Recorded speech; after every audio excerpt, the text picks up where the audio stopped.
दोस्तों सुनता रहता हूँ कि भाई एसआईपी कर लो, एसआईपी कर लो, लेकिन एसआईपी है क्या?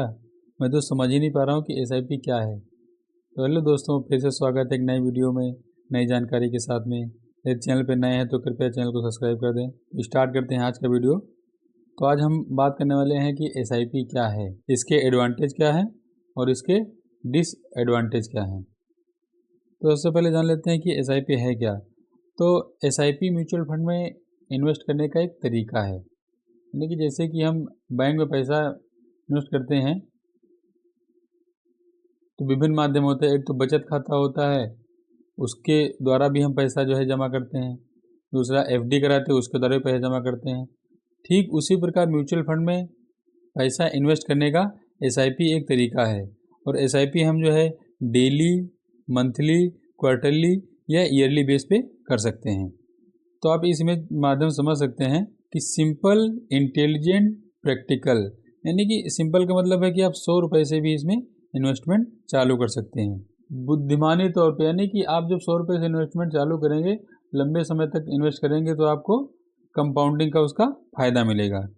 प्रैक्टिकली तौर पे अपने गोल को अचीव कर लेंगे। तो यहाँ पर बहुत ही अच्छे तरीके से समझाया गया है कि एसआईपी का मतलब क्या होता है। एसआईपी में सबसे पहले हम एक फंड चूज़ करते हैं, यानी कि जिस भी हम एएमसी में अपना पैसा इन्वेस्ट करना चाहते हैं, यानी म्यूचुअल फंड में पैसा इन्वेस्ट करना चाहते हैं, एक कोई भी फंड चूज़ कर लेते हैं। चाहे तो उसको आप मंथली चूज़ कर सकते हैं और चाहे क्वार्टरली या फिर हाफ ईयरली भी चूज़ कर सकते हैं। जैसे जैसे आप निवेश करते हैं, यूनिटों का आवंटन चालू बाजार दर के अनुसार होता रहता है। कीमत कम होने पर आपको अधिक यूनिट मिलेंगी और कीमत अधिक होने पर आपको कम यूनिट का आवंटन होगा। अवधि के अंत में आप यूनिटों को भुना सकते हैं और संचित निधि राशि प्राप्त कर सकते हैं, यानी कि जब आपकी यूनिट इकट्ठा हो जाएंगी तो जब चाहे आप उनको जो है बेच सकते हैं और उनसे मिलने वाले पैसा प्राप्त कर सकते हैं। आपके पास आंशिक रूप से भुनाने और निवेश को आगे बढ़ाने का विकल्प भी है, यानी कि एसआईपी का सबसे बड़ा फायदा ये है कि अगर आपने पैसा इन्वेस्टेड किया है और आपको बीच में जो है कुछ पैसे की आवश्यकता है, तो आप इसमें जो है अपनी कुछ यूनिटों को बेच करके जो भी आपके पैसे की आवश्यकता है वो उतना पैसा आप ले सकते हैं। लेकिन एफडी में या आरडी में इस प्रकार की सुविधा नहीं है। अगर आप आरडी करते हैं तो उसमें आपको पूरी आरडी तुड़ानी पड़ेगी, तभी आपको अमाउंट मिलेगा। लेकिन एसआईपी आपको ये सुविधा देती है कि अगर आपको कम पैसे की आवश्यकता है तो आप जितने पैसे की आवश्यकता है उतना पैसा निकाल लीजिए, लेकिन आपकी एसआईपी कंटिन्यू चलती रहेगी। तो यहाँ पर देख लेते हैं कि एसआईपी में इन्वेस्टमेंट के क्या क्या फ़ायदे हैं।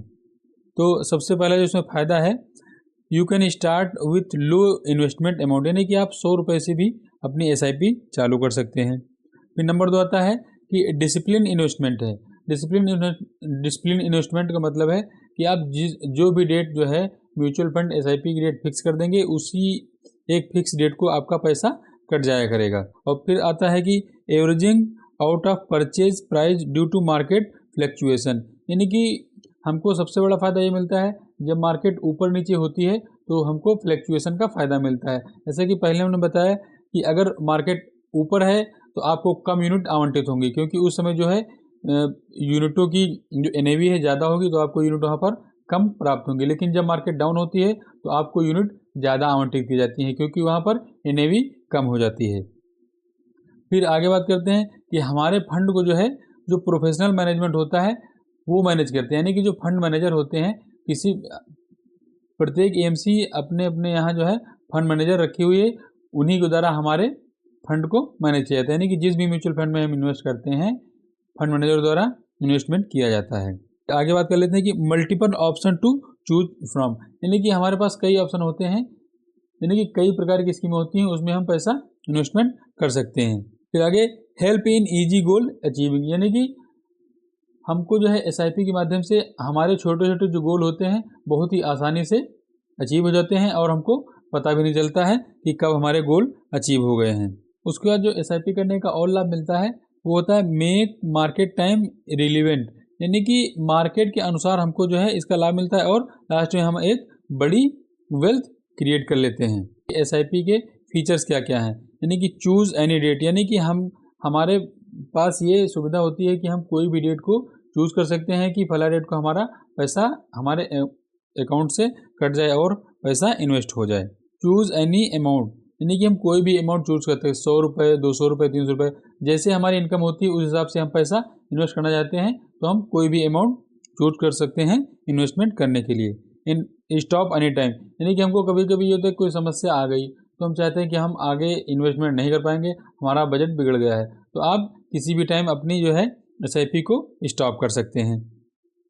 Increase oblique decrease SIP amount, यानी कि आपको लगता है कि हमारे पास इनकम ज़्यादा होने लगी है तो क्या होगा, आप किसी भी टाइम जो है उसमें अमाउंट को इंक्रीज कर सकते हैं। या फिर आपको लगता है कि नहीं, अब हम जो है थोड़ा पैसा कम इन्वेस्टमेंट कर पाएंगे तो अपने SIP के अमाउंट को डिक्रीज भी कर सकते हैं, जबकि FD या RD में ऐसी सुविधा नहीं है। जितना अमाउंट आपने किया है फिक्स उतना ही अमाउंट आपको देना पड़ेगा।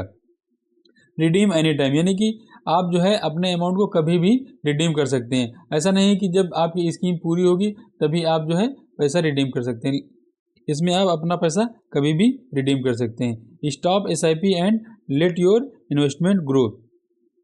अब इसके अलावा हमको एक और सुविधा मिलती है कि अगर हमको ऐसा लगता है कि हमको जो है अब पैसा इन्वेस्टमेंट करने की आवश्यकता नहीं है लेकिन हम पैसा निकालेंगे भी नहीं, तो आप जो है अपनी SIP स्टॉप कर दीजिए और आपका पैसा उसी में पड़ा रहेगा और मार्केट के हिसाब से पैसा आपका ग्रो होता रहेगा। तो SIP करने के जो है इतने ढेर सारे फायदे हैं। आपको समझ में आ रहा होगा, इक्विटी बाजार में प्रवेश करने के सर्वोत्तम तरीकों में से एक है, यानी कि SIP के माध्यम से हम इक्विटी बाजार में प्रवेश कर जाते हैं और आप हर महीने 500 रुपये से भी कम निवेश करने में मदद करता है, यानी कि आप 500 रुपये से कम के इन्वेस्टमेंट से भी आप SIP चालू कर सकते हैं। यहाँ तक कि आप 100 रुपये इन्वेस्टमेंट से भी SIP स्टार्ट कर सकते हैं और धीरे धीरे करके आपकी आदत आपका अनुशासन बन जाएगा और धीरे धीरे आप अमाउंट इन्वेस्ट करते रहेंगे और एक अच्छा खासा अमाउंट इकट्ठा कर लेंगे। और SIP के माध्यम से बाजार जो फ्लैक्चुएट होता है तो हमारा जो रुपी कास्ट एवरेजिंग होता है उसका लाभ मिलता है।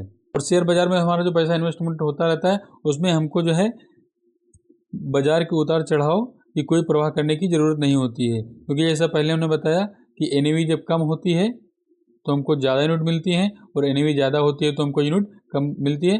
तो क्या होता है, उससे हमको जो है एक एवरेजिंग कास्ट पे यूनिटें मिलती जाती हैं और हर महीने छोटे छोटे निवेश से चक्रवृद्धि रिटर्न मिलने पर समय के साथ बड़ी धनराशि बनाई जा सकती है। यानी कि SIP के माध्यम से हम धीरे धीरे पैसा इन्वेस्ट करते हैं लेकिन समय के साथ जो है चक्रवृद्धि ब्याज के अनुसार हमको जो है पैसा हमारा बढ़ता है और लंबे समय में हमको अच्छी खासी धनराशि इकट्ठी हो जाती है। निवेश में लचीलापन है, आप अपनी SIP राशि बढ़ा या घटा सकते हैं, यानी जैसा पहले बताया गया है कि अपनी राशि को जो है समय के साथ आप घटा या बढ़ा सकते हैं।